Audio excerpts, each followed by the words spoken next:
If you want to lead something, start by saying, this is what I care about. This is what I want to do and why I think you should care about it and you should want to help.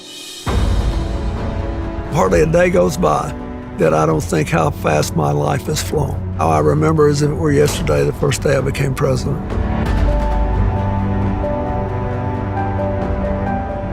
Hardly anything worth doing can be done alone. This is a particularly disorienting time for billions of people in the world. You've got major uncertainties about what's going to happen in the years ahead. At a time like that, you really need good leadership skills. And you need people whose goal it is to pull people together, not drive them apart. People need to feel the potential to create a better tomorrow.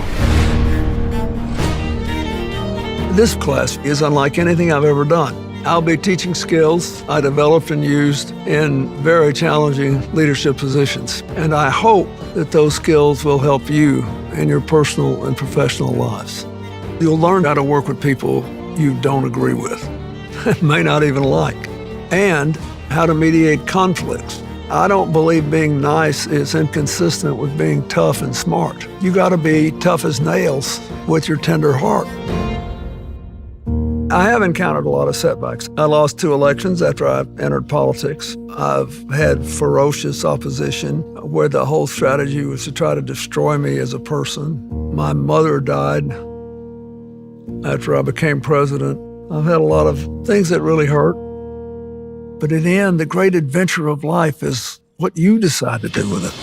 We're all struggling mortals with fleeting lives who are trying to be right as often as we can and trying to live a life that amounts to something.